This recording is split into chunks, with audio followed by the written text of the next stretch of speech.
భక్తి మంచిదే కానీ ఆ భక్తి ఇతరులకు మనకు మేలు చేసేదిగా ఉండాలి. కానీ అది మితిమీరితే హద్దులు దాటి మూఢనమ్మకములా మారుతుంది.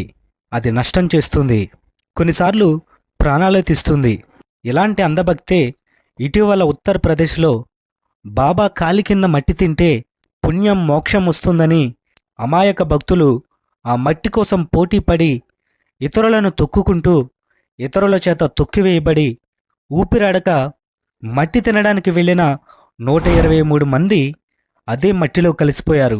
ఈ సంఘటన వినడానికి బాధాకరమే అయినా మరింత లోతుకు వెళితే విస్తుపోయే నిజాలు బయటపడుతున్నాయి. అసలు ఈ బాబా ఎవరు? భక్తులు ఆ మట్టి తినడానికి ఎందుకు ఎగబడ్డారు? బాబాల విషయంలో భక్తుల అంధవిశ్వాసానికి కారణమేమిటో చూద్దాం రండి. ఈ బోలే బాబాకు అనేక పేర్లున్నాయి. బాబా నారాయణ హరి అలియాస్ బోలే బాబా. ఇంకా వివరాల్లోకి వెళ్తే సూరజ్ పాల్ జాదవ్, ఈయన ఒక మాజీ కానిస్టేబుల్. ఈ సూరజ్ పాల్ లైంగిక వేధింపుల కేసులో అరెస్ట్ అయ్యి జైల్లో కూడా గడిపాడు. జైలు నుండి 1990లో విడుదలయ్యి దైవదూతగా ప్రచారం చేసుకోవడం మొదలుపెట్టాడు. తాను నేరుగా దేవుడితో మాట్లాడగలను అని చెప్పుకునేవాడు. ఈ ప్రచారానికి భక్తులు కూడా తోడయ్యారు.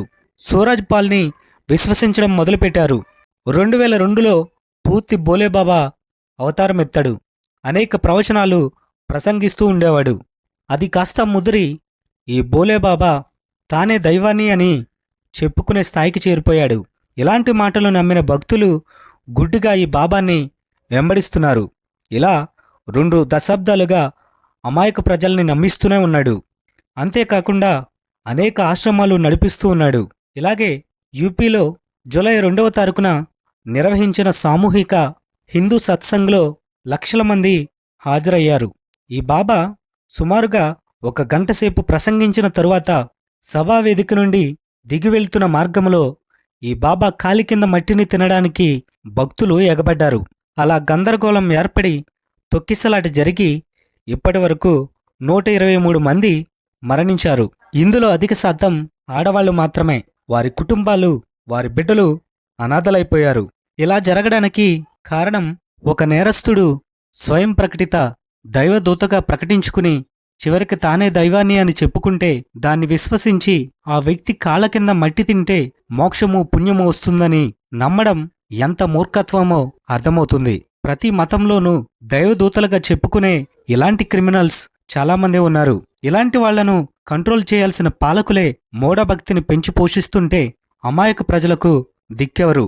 ఒకవైపు భారతదేశం టెక్నాలజీతో అభివృద్ధి చెందిన దేశాలతో పోటీ పడుతుంటే అదే దేశం బాబాల గారడీలకు మోసపోవడం దేశంలో ఉన్న మూర్ఖత్వానికి ఉదాహరణ. మతం అనేది మనశ్శాంతికి అవసరమే కానీ దానిని అంటుకుని ఉండే మూఢ విశ్వాసాలు ప్రాణాంతకం. జ్ఞానం ఒక వెలుగైతే మూఢ విశ్వాసం ఒక చీకటి.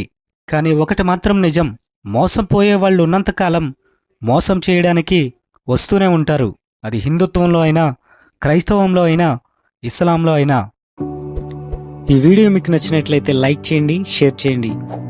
అలాగే మరిన్ని వీడియోస్ కోసం సబ్స్క్రైబ్ చేసి బెల్ ఐకాన్ని క్లిక్ చేయండి. నెక్స్ట్ వీడియోలో మరలా కలుద్దాం. Thank you for watching.